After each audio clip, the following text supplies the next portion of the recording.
Jesus Cristo é o Senhor no céu,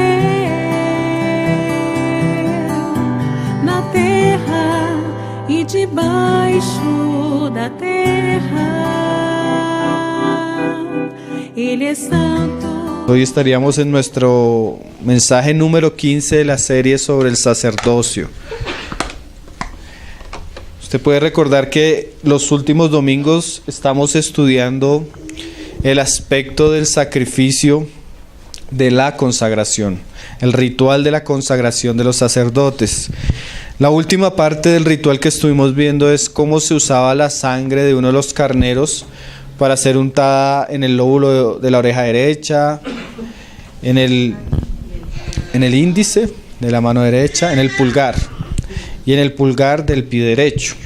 Entonces ahora el ritual sigue. Entonces vamos a comenzar ahí donde sigue, ahí en el verso 25, que sería el pasaje que vamos a considerar hoy. Dice: después tomó la grosura, la cola, toda la grosura que estaba sobre los intestinos, la grosura del hígado, los 2 riñones y la grosura de ellos y la espaldilla derecha.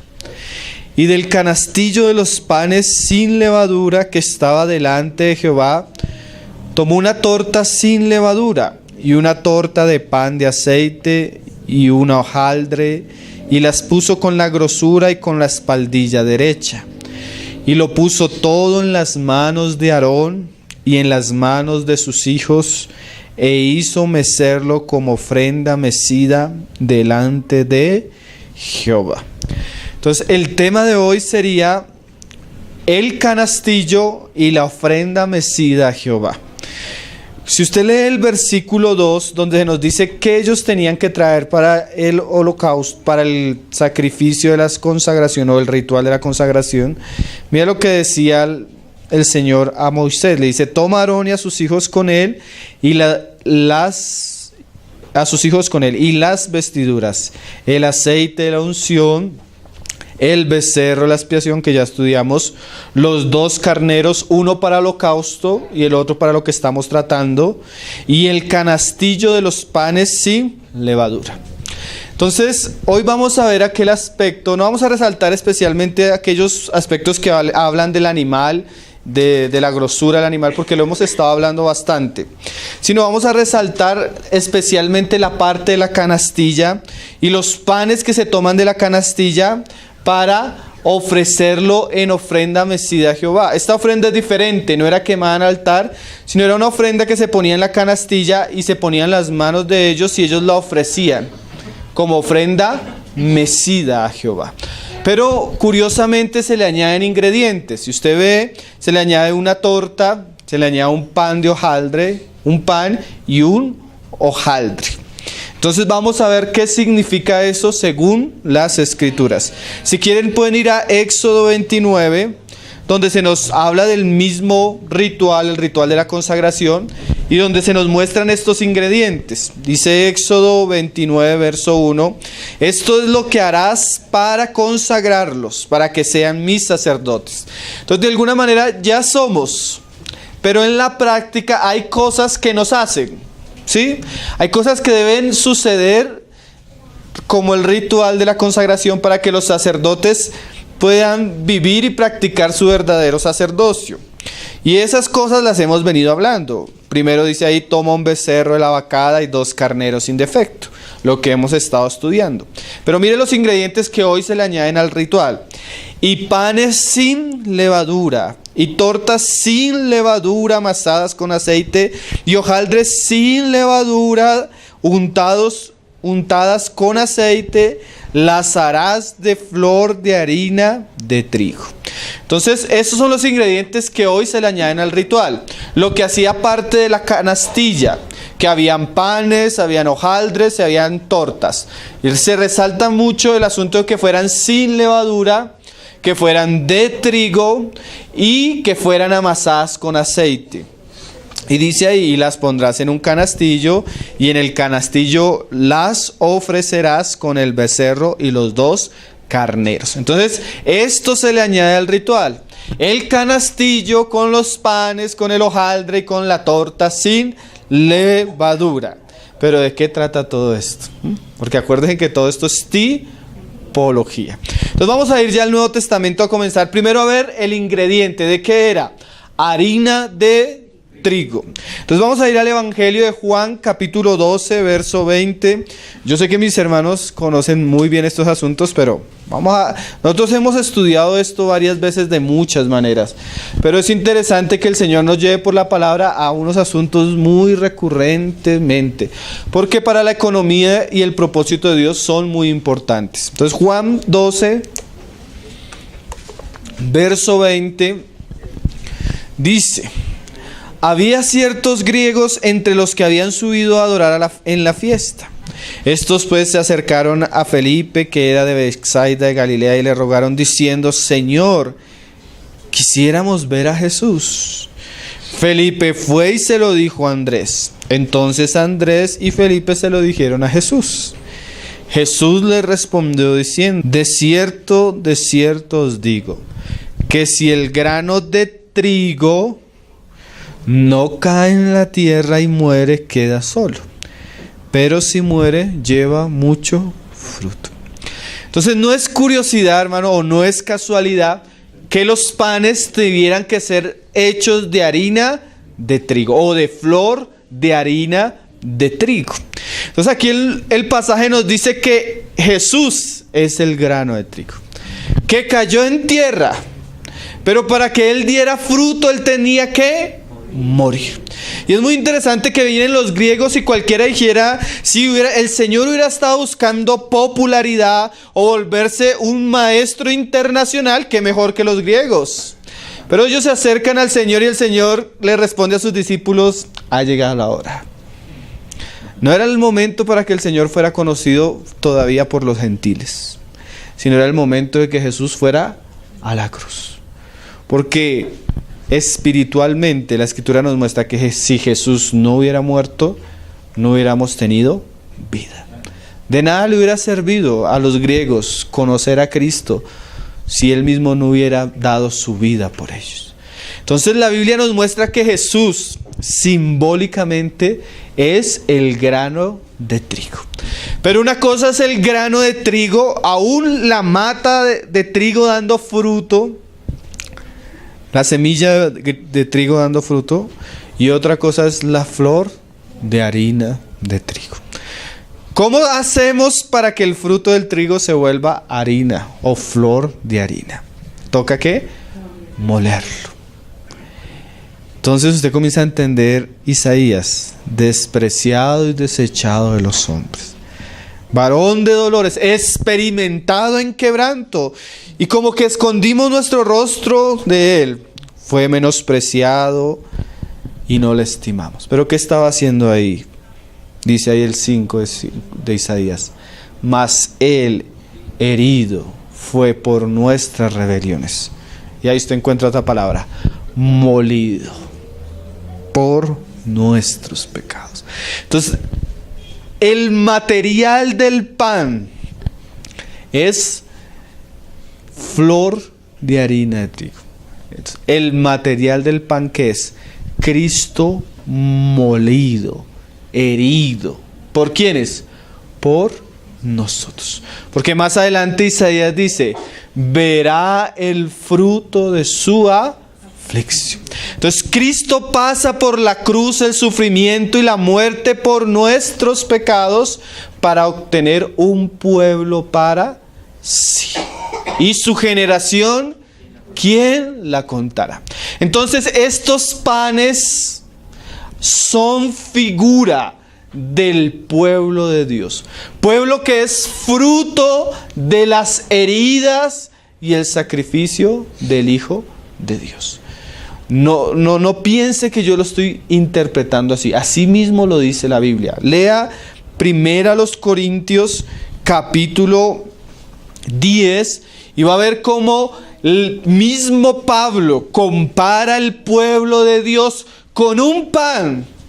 Pero ese pan fue fruto de que hay una harina de trigo que ha sido molida a tal punto que es flor de harina, o sea, el punto más puro al cual se puede llevar la harina o el trigo para poder ser trabajado, amasado. Y de allí surja el pan. 1 Corintios 10:16 dice Pablo: la copa que bendecimos no es la comunión de la sangre de Cristo. O sea que cuando estamos bendiciendo la copa de la cena para participar, estamos bendiciendo un asunto que tiene comunión o que nos une en comunión a todos los hijos de Dios redimidos. ¿Por qué? Por la sangre del Cordero. No es la mesa de un grupo en especial. Es la mesa de Cristo en la cual han sido incluidos todos los que han bebido de la sangre y del sacrificio del Hijo de Dios. Pero no solo habla de la copa, sino también habla del pan. El pan que partimos no es la comunión del cuerpo de Cristo. Y es interesante ver a Cristo partido, pero aunque Cristo, el pan es una figura, un símbolo del cuerpo de Cristo siendo entregado por nosotros, ahora Pablo dice algo misterioso en el siguiente pasaje. Siendo uno solo el pan. Y es muy interesante que en la canasta de los panes habían varios panes, pero de esos panes se tenía que sacar uno solo para el sacrificio. Un solo pan, una sola torta, un solo hojaldre. ¿De qué nos habla eso? De la unidad del cuerpo de Cristo. Una sola fe, un solo Señor. Nosotros todos los que creemos en Cristo somos parte del cuerpo de Cristo. Así en la práctica no estemos juntos, así en la práctica estemos divididos por nombres, o en la práctica estemos divididos por ciertas cosas en las que hay discusión, cuando Dios mira a su pueblo, Él lo mira como uno solo.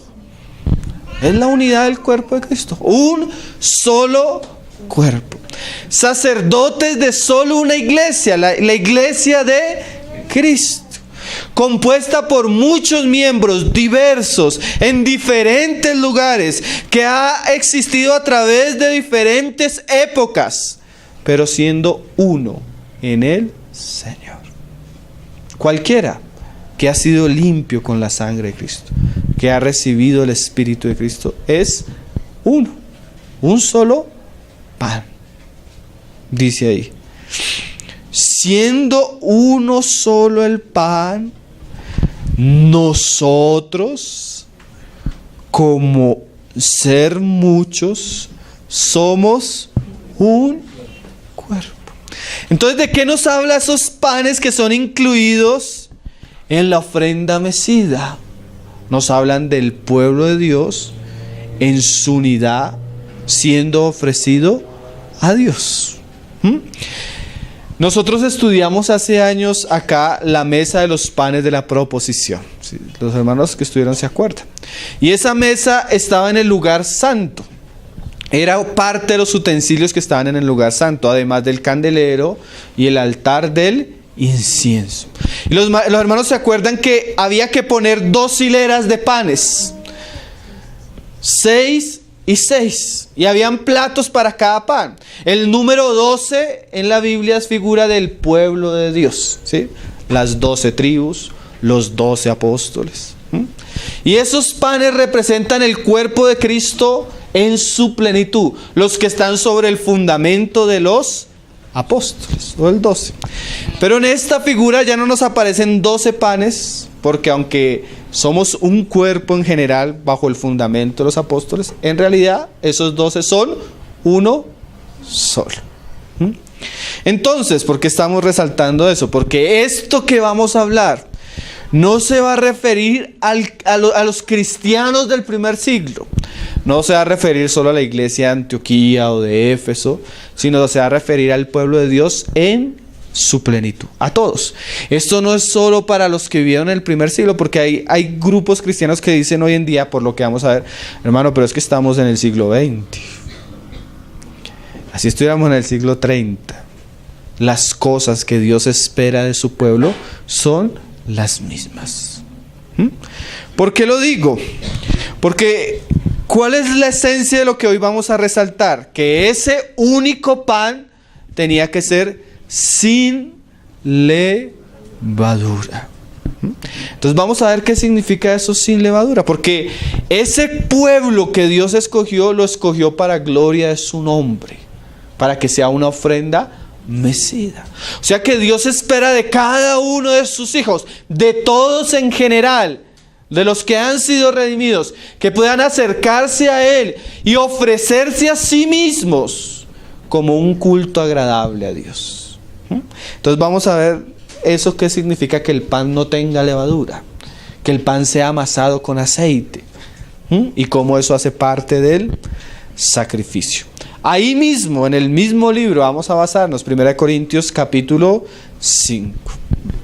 No se me duerma, hermano. Si tiene calor, quítese la chaqueta, haga algo, luche, reprenda ese espíritu de adormecimiento.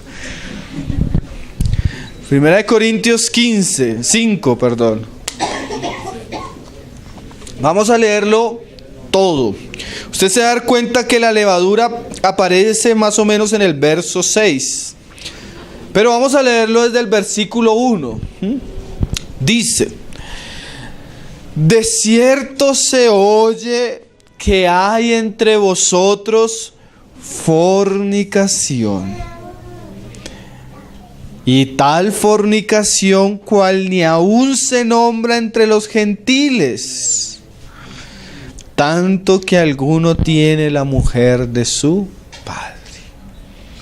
Miren el tipo de pecado que estaba sucediendo en la ciudad de Corintio, en la iglesia. Porque no era que estuviera sucediendo en los gentiles, sino que dice aquí Pablo que ni siquiera entre los gentiles eso sucedía. Y sí sucedía en la iglesia. Había inmoralidad sexual en unos niveles que ni siquiera sucedía entre la gente común. ¿Y qué era lo que estaba pasando? Que a pesar de que había un pecado tan grotesco como este, mira lo que Pablo le dice a los corintios: y vosotros estáis envanecidos. O sea que la iglesia en Corintio era consciente que había un pecado visible, y en vez de tratar el pecado en medio de los hermanos se envanecieron, o sea, perdieron el sazón y comenzaron a tolerar aquellas cosas como la fornicación, cosas que Dios no tolera. Y Pablo les escribe para reprenderlos, porque ¿cuál debió haber sido la actitud? No que entre nosotros no pueda haber pecado, porque es que nosotros damos para eso.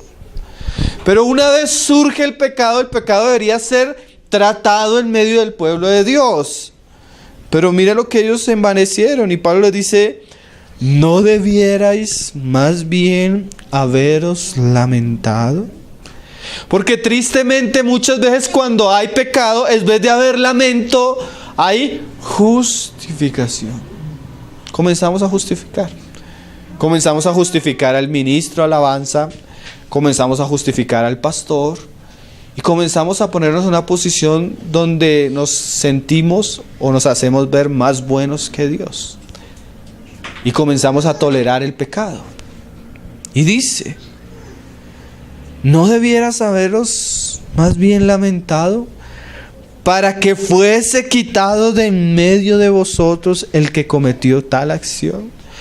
O sea que a veces no es solo suficiente el lamento, la vergüenza, sino que hay veces es necesario, por causa de la misma iglesia y del Señor que seguimos, que el que ha practicado tal pecado sea quitado en medio del pueblo de Dios. Una de las cosas que algunos hermanos han dicho que ha perdido la iglesia en el siglo XXI ha sido la disciplina eclesiástica. ¿Sí? La Biblia habla de que nosotros debemos tratar el pecado personalmente. La Biblia habla que Dios trata el pecado con cada uno de sus hijos. A eso la Biblia le llama la disciplina. La Biblia habla de que cuando nos presentemos delante de Cristo, uno de los asuntos que Él va a tratar fue los pecados que no fueron tratados aquí en la tierra.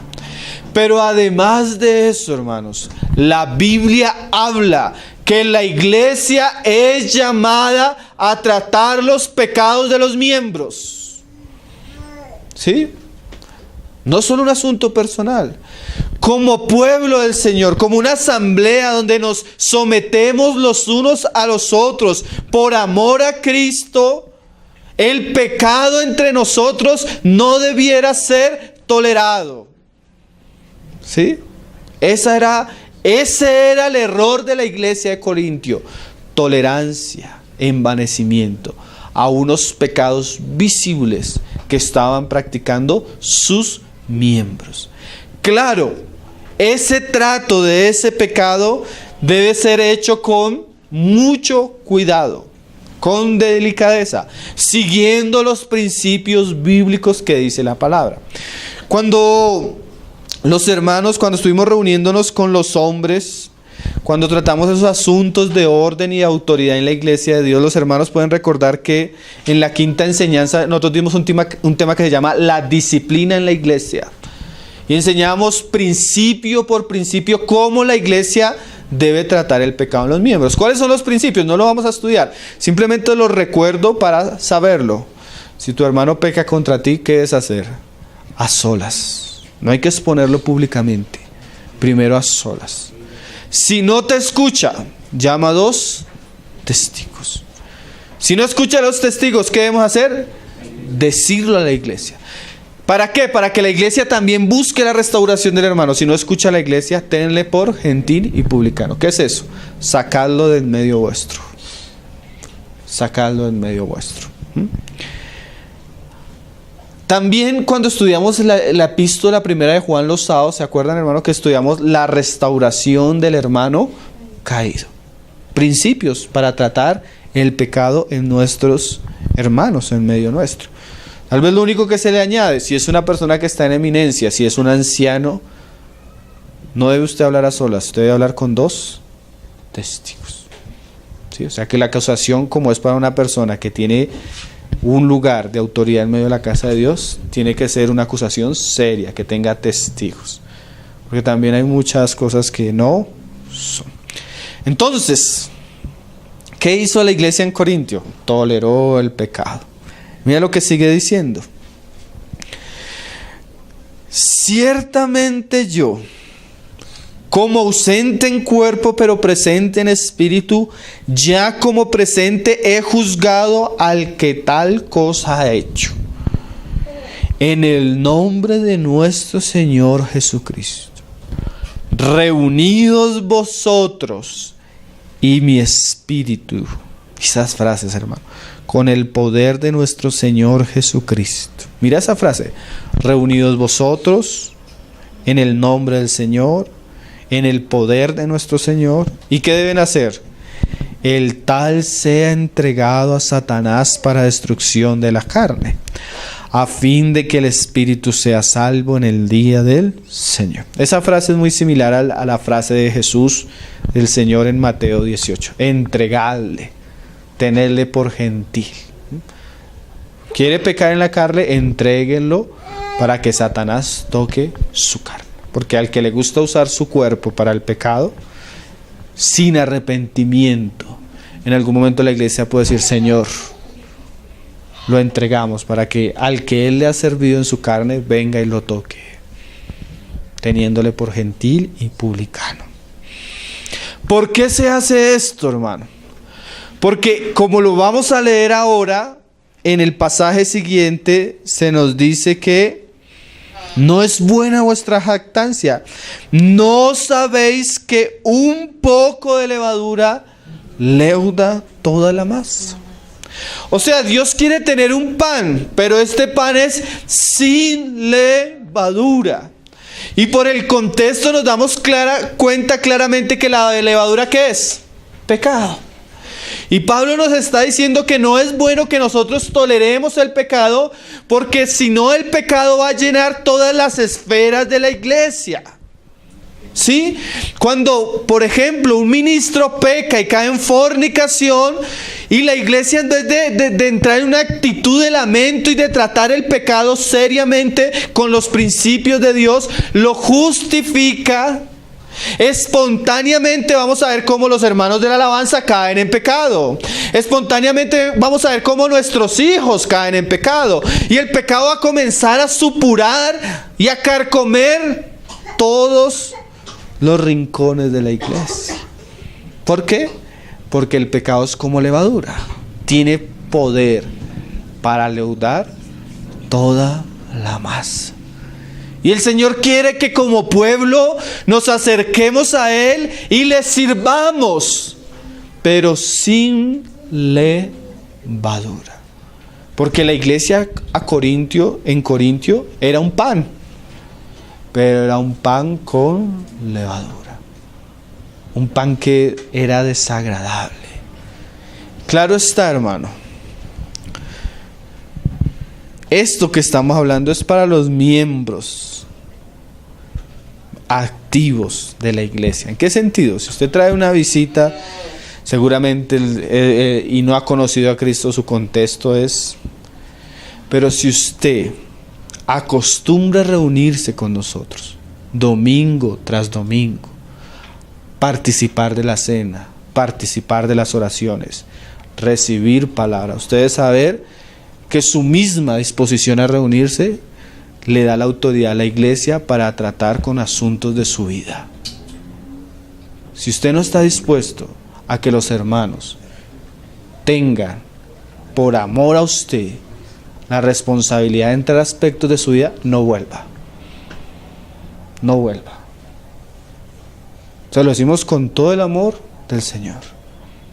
No vuelva. Porque la iglesia del Señor es una asamblea que se somete a Cristo, a la palabra, y es llamada a someterse los unos a los otros. ¿Sí? Eclesiastés 8, verso 11. No pierda ese pasaje de Corintios, pero sí quiero que lo leamos. Eclesiastés 8, verso 11. Como decía el hermano Leonard Ravenhill, si usted quiere fornicación, si usted quiere borrachera, si quiere, en el pecado hay mucho, vaya para el mundo. Vaya, allá lo puede disfrutar. Pero en la casa de Dios el pan es santo, sin levadura. Dice Eclesiastés 8:11: por cuanto no se ejecuta luego sentencia sobre la mala obra, el corazón de los hijos de los hombres está en ellos, dispuesto para hacer el mal. A veces, hermano, nosotros somos muy ingenuos, de verdad. Hasta nosotros, cuando presidimos, cuando tenemos una responsabilidad en la iglesia, somos ingenuos. Vemos que la hermanita está en una situación que está entrando en pecado. Entonces uno comienza a decirle a los hermanos: hermano, hay que hablar con ella. Sí, hermano. Entonces comienza uno a hacer evasivas, pero es que esto, y comienza a darles tiempo y tiempo. Y cuando ya el pecado sale a la luz y comienza, y ya uno lo va a tratar, ¿ya para qué? Si el pecado siempre trae daño, hermanos. El pecado hay que tratarlo, y no solo hay que tratarlo, hay que prevenirlo. Y no solo hay que prevenirlo, hay que enseñar constantemente para que la conciencia de cada uno de nosotros sea advertida y no entre en un camino de destrucción para nuestra alma. Por eso, aunque hay muchos hermanos que no les gusta que hablemos ciertos temas, aunque no sucedieran entre nosotros, el simple hecho de que nuestro corazón se llenara de temor y de prevención hacia eso ya sería gran ganancia. Pero en muchos lugares solo se habla de que tú puedes, supéralo, sé feliz, y están llenos de pecados. El ministro se mete con la muchachita, se mete con una, se mete con otra, y a la luz de todos. Y cuando van a tratar el asunto, no es que fue problema de la muchacha, pero es que la muchacha lleva 1 año reuniéndose y el director de la alabanza lleva 15. Y fue problema de la muchacha. Hay que ejecutar sentencia sobre las malas obras. Hay que llamarle a lo que es pecado, pecado. Porque si no lo hacemos, ¿qué pasa? El corazón de las personas va a estar en disposición a caer en eso. Por eso Pablo trata en la iglesia en Corintio eso, para que la levadura no siguiera aumentando, porque eso tiende a suceder. Yo les conté alguna vez el caso de un hermano, tocaba la alabanza tremendo, cayó en pecado frente a todos, hermano. Ninguno fue capaz de acercarse a decirle. Se dejó el asunto como si no hubiera pasado nada. El hermano menor de él volvió a caer. Toda su familia terminó alejándose. ¿Por qué? Porque cuando no se trata el pecado en primera instancia, vamos a sufrir el fruto después. Apocalipsis 21, verso 12, hay una figura, no pierda Corintios porque ese es el pasaje que nosotros estamos usando. Está la figura de la iglesia como una gran ciudad, la Nueva Jerusalén. Esa es una figura muy preciosa. Pero una de las cosas que Juan resalta de esta ciudad, ahí en el 21:12 dice que ella tenía un muro grande y alto. ¿Sí? Más adelante se nos dice que ese muro habían puertas y esas puertas tenían los nombres de los apóstoles. Pero el muro antiguamente era construido alrededor de la ciudad. ¿Para qué? Para proteger a la ciudad, para resguardar a la ciudad. ¿Se acuerdan de Jericó? No podían entrar a Jericó porque había un tremendo muro. Así es la Nueva Jerusalén, un muro alto. Y ese muro eran hombres, ¿sí? Y esos hombres eran los 12 apóstoles. Así como en el tabernáculo también tenía un muro. ¿Y saben cuál era el muro del tabernáculo? Alrededor del tabernáculo estaban las carpas de los sacerdotes. Entonces, de alguna manera, el muro del tabernáculo era ¿quiénes? Los mismos sacerdotes. ¿Por qué decimos esto? Porque nosotros somos llamados a proteger la iglesia.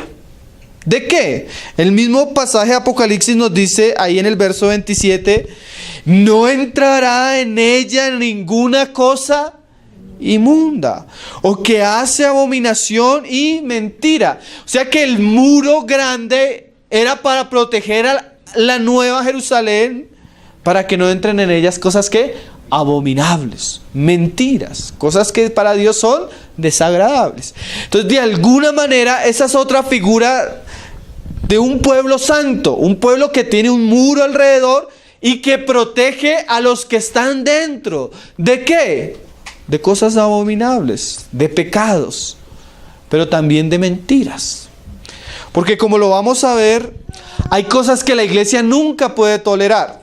Yo entiendo que hay cosas que son debilidad de fe. Digamos, usted se encuentra con el hermano que de pronto él porque es un niño en el Señor no sabe que hay cosas que no son del Señor, pero son cosas tolerables. Por ejemplo, el hermano piensa que no hay dones espirituales. Le enseñaron así.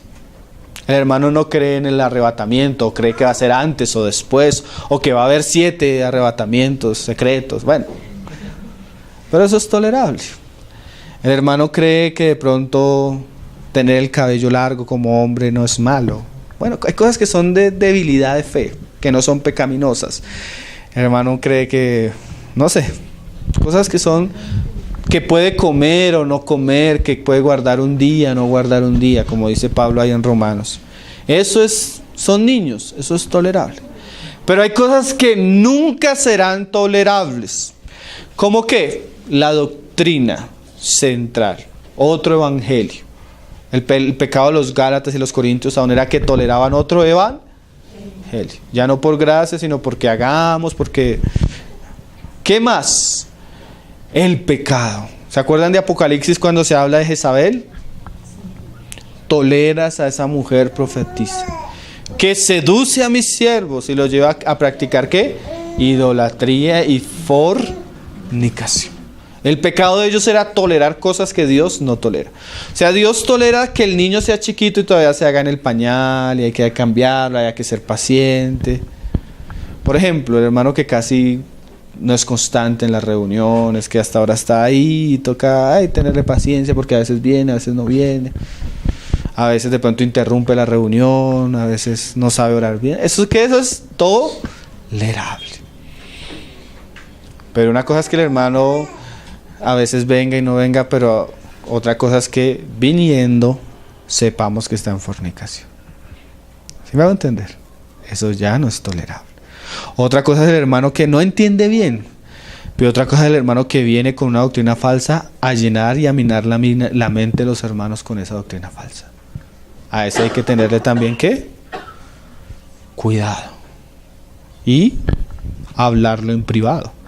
Y si no escucha en privado, hablarlo con dos. Y si no escucha dos, hablarlo con la iglesia.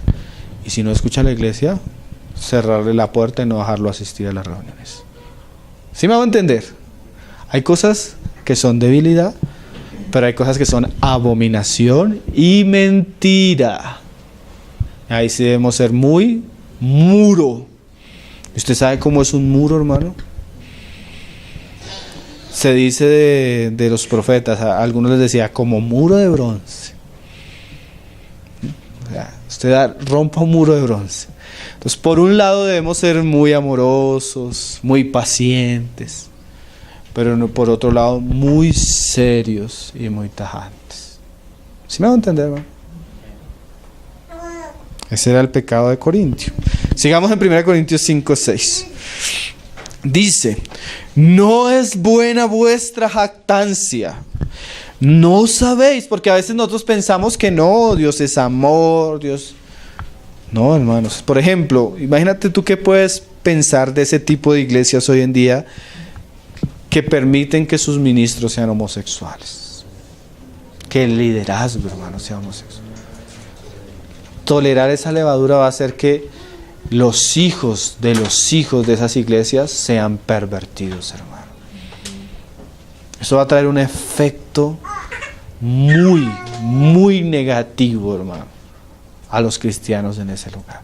Entonces no podemos por más que hablemos de amor, hermano, nunca debemos tolerar lo que Dios llama abominable. Amén. Amén. Dice, creo que es Eclesiastés o Proverbios, dice: ¿qué haremos cuando hablen de nuestra hermana menor? Una mujer joven, digamos una iglesia nueva. Si ella fuere muro, ¿qué vamos a hacer? Edificaremos sobre ella una torre. Cuando la iglesia se guarda del pecado, cuando la iglesia se guarda de las falsas doctrinas y es seria en la doctrina y seria en la santidad, es una iglesia que Dios puede edificar cosas preciosas sobre ella. Pero si es puerta, ¿qué es puerta? Que todos pasan por ahí. ¿Qué toca hacerla? Resguardarla, o sea, asegurarla. Miren, hermanos, yo conozco iglesias locales, porque entre nosotros hay mucha libertad. Libertad de orar juntos, libertad de que tú hables una palabra. Tenemos comunión, ¿sí? Pero eso algunos hermanos lo malinterpretan. Y la comunión y la libertad no es para darle lugar al enemigo. Yo, por más que pueda tener comunión y tengamos libertad en Cristo, no podemos permitir falsas doctrinas o pecados. Eso no es comunión, eso es sinvergüencería. Y saben, hermanos, que iglesias locales que han permitido que los hermanos hagan, sus hijos hagan y deshagan, son iglesias que no prosperan. Esas iglesias que dejan que cualquiera enseñe cualquier cosa, terminan siendo iglesias que no prosperan, hermano, que se leudan, que tienen que a veces crecen, pero crecen con pecados, con cosas vergonzosas. Y el pan debe ser ¿qué? Sin levadura. No es buena vuestra jactancia. ¿No sabéis que un poco de levadura leuda toda la masa? Nosotros conocimos el caso de una iglesia. Una hermana, tan querida, y la hermana comenzó a manifestar que tenía problemas de homosexualismo. Pero nadie lo tomó en serio, hermano. Comenzó a juntarse con otras hermanitas, volvió así otras hermanas. Terrible, hermano. Hay cosas que hay que tratarlas seriamente. porque si no eso... Limpiaos, pues, ¿no sabéis que un poco leuda toda la masa? Limpiaos, pues, de la vieja levadura, para que seáis nueva masa, sin levadura, como sois. O sea que el llamamiento a la iglesia es ¿qué? A limpiarse, a no tolerar, a buscar por medio de la comunión y de la palabra de Cristo, quitar esas cosas que son mancha, quitar esas cosas que deshonran al Señor, quitar esas cosas que destruyen nuestra vida espiritual. Y dice, porque nuestra Pascua, que es Cristo, ya fue sacrificada por nosotros. O sea, Pablo está diciendo que así como Israel celebraba unas fiestas, y entre ellas celebraba la fiesta de los panes ácimos, que era una fiesta de panes sin levadura, pero era una fiesta que estaba unida a la otra fiesta, a la Pascua, se celebraba los mismos días. Entonces, mientras celebraban el sacrificio del animal que les dio la libertad, lo hacían comiendo panes ácimos. Asimismo, cuando nosotros nos reunimos a celebrar a Cristo crucificado, nos reunimos a celebrar como un pueblo sin levadura, un pueblo santo, ¿sí? Porque no es que Cristo murió por nuestros pecados para que nosotros sigamos viviendo en pecado. No es que Cristo murió por nuestros pecados para que nosotros toleremos aquellas cosas por las que Cristo fue crucificado. Porque nuestra Pascua, que es Cristo, ya fue sacrificada por nosotros. Así que celebremos la fiesta, no con la vieja levadura, ni con la levadura de malicia y de maldad, sino con panes sin levadura, de sinceridad y de verdad. O sea, Pablo está diciendo, hermano, ahora reunámonos, celebremos, estamos en Cristo. Eso debe ser una fiesta y una alegría para nosotros, pero sin levadura, hermanos. Un pan que se mece encendido, pero en olor grato a Dios. Y es que esto es tan tremendo que no solo malobra todo tipo de servicio que ofrezcamos a Dios, sino malobra la misma iglesia. Yo he llegado a lugares donde los hermanos me dicen, hermano, mire, es que yo cómo puedo recibir la palabra, o cómo yo puedo cantar la alabanza, si yo sé que el que lo está haciendo está en fornicación. ¿Sí me hago entender? Y los hermanos saben y nadie hace nada, nadie le dice nada. ¿Cómo puedo, hermano? Dígame con qué tranquilidad yo le puedo escuchar la enseñanza si yo sé que este hombre está o esta mujer está en esto. Eso malobra el ambiente, ¿no, hermanos? Eso crea una contrariedad. Y dice, os he escrito por carta que no os juntéis con los fornicarios. Tremendo, ¿no? O sea que después de un proceso, cuando la persona no se arrepiente y sigue en su pecado, ¿qué le manda Pablo a la iglesia? No juntarse. No juntarse. Y no solo el pecado de fornicación, ¿qué dice ahí más?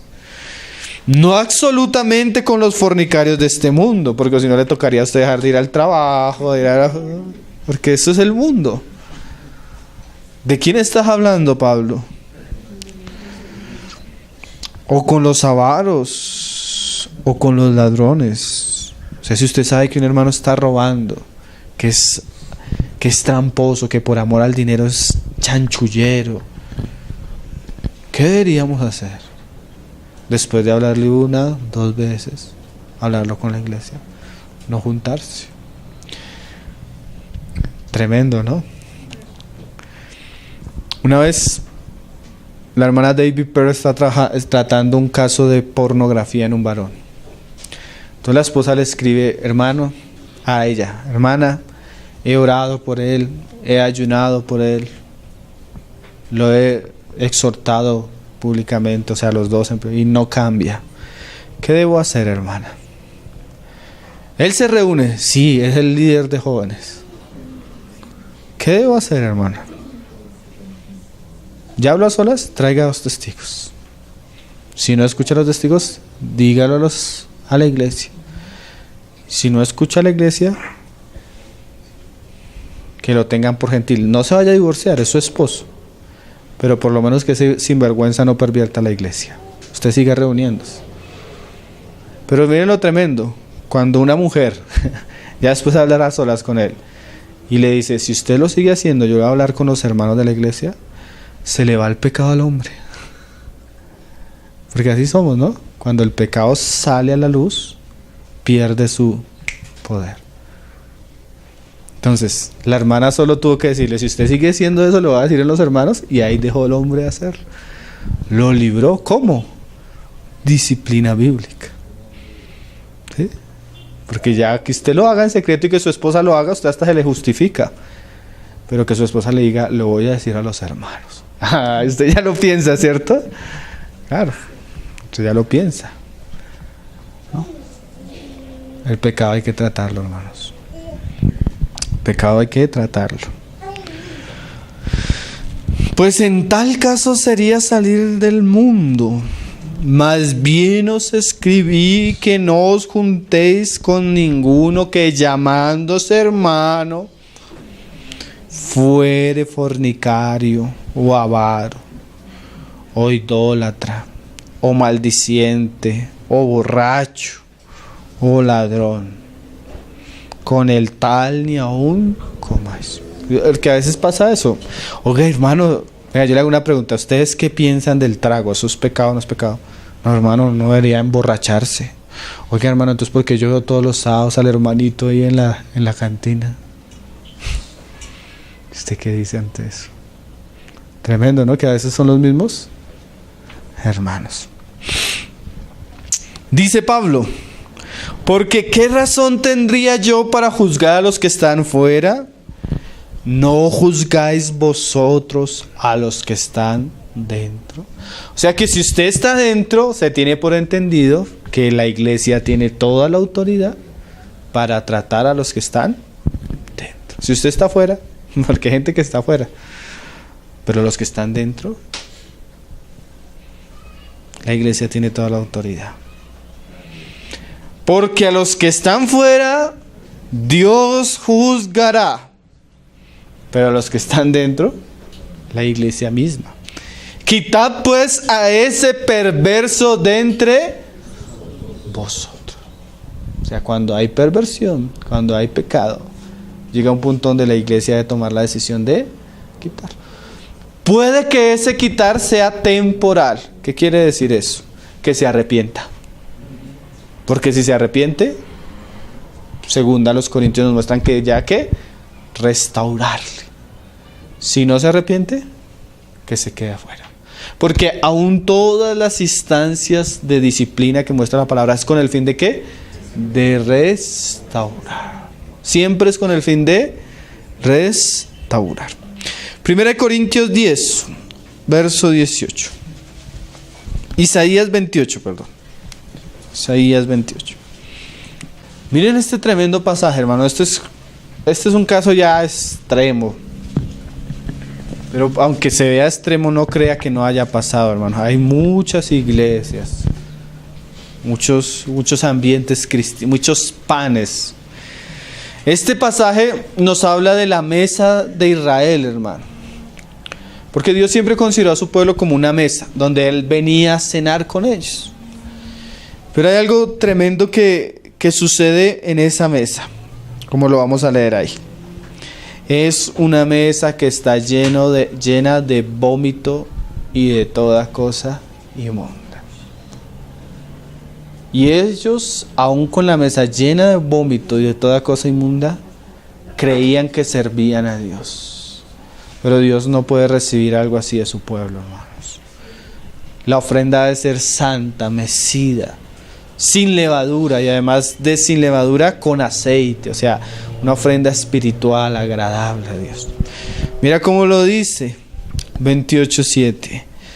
Pero también estos erraron con el vino y con sidra se entontecieron.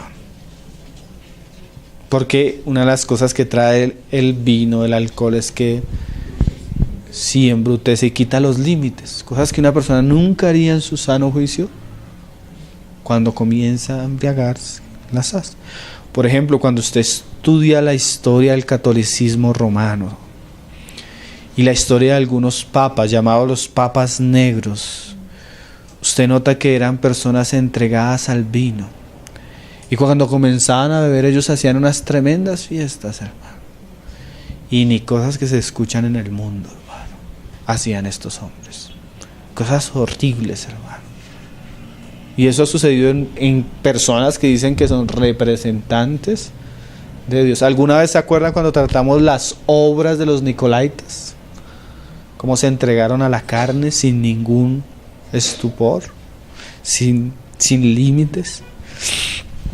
Y dice, el sacerdote y el profeta erraron con sidra, fueron trastornados por el vino, se aturdieron con la sidra, erraron en la visión y tropezaron en el juicio. O sea, cuando el sacerdote se embriagaba, perdía todo, ¿qué? Juicio, toda razón. Cuando nosotros comenzamos a darnos al exceso, perdemos la visión, la capacidad de juzgar las cosas. ¿Y eso qué trae? El alcohol en exceso, ¿qué trae? Vómito. Vómito. Por eso cuando el Señor le dice a la iglesia en la Odisea, por cuanto no eres ni frío ni caliente, sino tibio, te vomitaré. O sea, es algo que ya está maluco. Y dice ahí, porque toda mesa está llena de vómito y suciedad, hasta no haber lugar limpio. Imagínate, hermanos, tal punto que usted comienza a mirar y todo está lleno de vómito y de suciedad. Y a veces no es muy diferente hoy en día. Uno comienza a examinar el cristianismo y cosas, pero que son como el vómito. Yo vi una noticia escandalosa. El pastor tuvo una visión. Y la visión era que el Señor le mostraba que él debía consagrar a algunas hermanas de la iglesia. Y las hermanas de la iglesia eran mujeres casadas. Y la supuesta consagración era llegarse a ellas. Era lo tremendo. Y no solo ese hombre, una visión, pero el infierno. Pero lo más tremendo es que los esposos de las mujeres accedieron. Imagínate, eso es una mesa llena de ¿qué? De vómito, hermano. Qué cosa tan abominable, ¿no? Y eso es a veces cristianos, a tal punto que ¿saben quién lo denunció, hermano? Un noticiero de la ciudad. Ni siquiera fueron los mismos hermanos, fueron un noticiero. Cuando la iglesia porque a veces ¿saben qué es lo que embriaga? Las revelaciones. Entonces están llenos de revelaciones, llenos de profecías, pero puras falsas de su propia carne. Y los hermanos creen todo eso. Entonces no tienen visión de las cosas tan sencillas y claras que dice la palabra. Y la gente se deja llevar. Sin contar eso, ¿no? Cosas que hacen, hermano, a veces los grupos de jóvenes o de niños, hermano. Se escuchan unas cosas terribles, hermano. Porque a veces nosotros, confiando que son personas piadosas, vamos y dejamos el niño o el joven. Y a veces la persona que está ahí al frente no es una persona, sino es llena de levadura. Y eso termina afectando a nuestros hijos, a nuestros... Entonces es un asunto muy... Por eso, como yo les decía, nosotros hemos hablado esto muchas veces, pero siempre como que el Señor nos lleva para que tengamos presente y el Señor nos guarde a nosotros, de darle lugar a la levadura. Está llena de vómito y suciedad hasta no haber lugar limpio. Y pues en un lugar así que dice, ¿a quién se enseñará ciencia o a quién se hará entender doctrina? Porque hay algo que es muy cierto, hermano. Cuando hay inmoralidad, la luz de la revelación del conocimiento de Dios se va de entre nosotros. ¿Sí? El pecado aparta la revelación del Espíritu Santo en medio de nosotros. Entonces usted va a notar que a veces son cultos cristianos llenos de cosas pero sin conocimiento, sin enseñanza, ¿sí?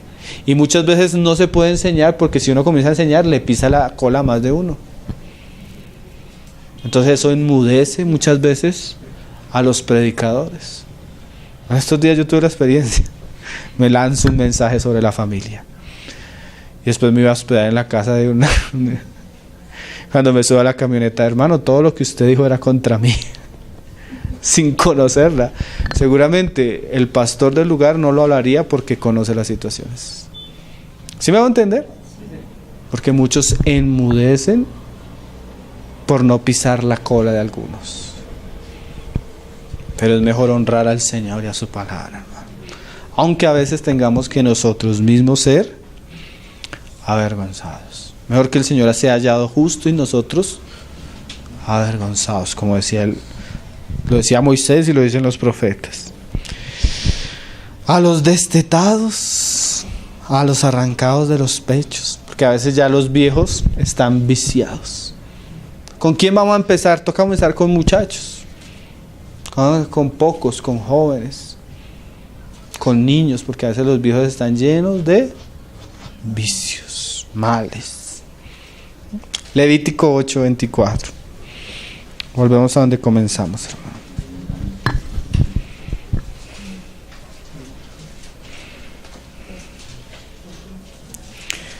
Dice, ahí en el 26, y del canastillo de los panes sin levadura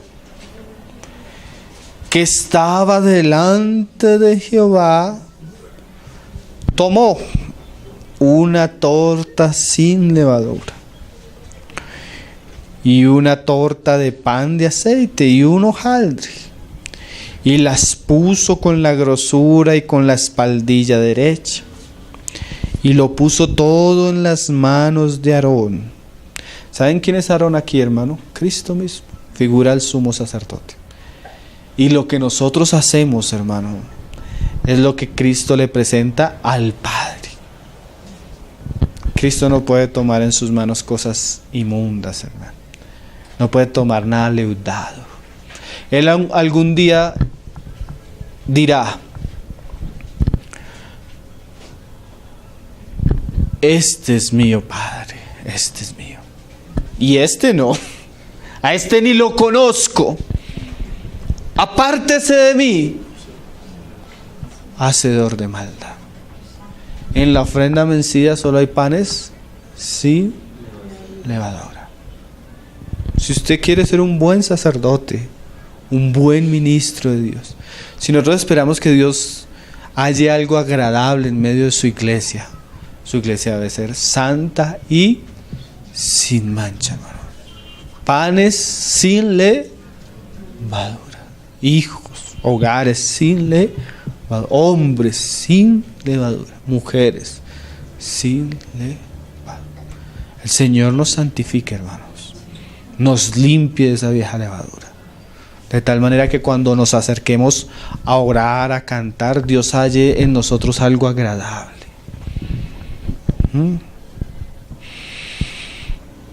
Y en las manos de sus hijos, e hizo mecerlo como ofrenda mecida delante de Jehová. Nosotros pensamos que el servicio a Dios es saber cantar, saber tocar un instrumento, pararnos en la tarima. No, hermanos. El servicio a Dios incluye nuestra vida, todo nuestro ser. Y el Señor quiere pan sin levadura. El Señor nos ayude, hermanos. Como les decía, si usted quiere entrar un poco en detalle, la disciplina en la iglesia. Ese tema ahí es muy claro. Y la restauración del hermano caído. Ahí hablamos cómo tratar un poco el pecado. Pero el Señor nos ayude para que podamos ser una iglesia santa. Que el Señor halle el fruto de su sacrificio en nosotros. Y no halle vómito. Y si hay vómito, que nos dé la sabiduría de limpiarlo de una manera sabia, ¿no? Padre, te damos gracias, Señor. Te damos gracias por tu palabra, Señor. Tu palabra que es limpia. Tu palabra que es santa. Y tu palabra que es pura, Señor. Tú sabes, Señor, que ella es un remedio para nuestra alma, Señor. Que ella es una cuerda, Señor, que no nos deja salir a la locura de nuestra carne. Porque ciertamente que hay levadura en nuestra carne, Señor. Ciertamente que somos inclinados a hacer lo malo, Señor. Pero te pedimos que nos guardes, Señor. Te pedimos que obres en nuestra vida, Señor. De tal manera que eso viejo quede, Señor, atrás. Y podamos ofrecer una ofrenda mecida, santa y limpia a ti, como es digno de tu nombre, Padre. Todo esto te lo pedimos, Padre, en el nombre de tu Hijo Jesús, Señor.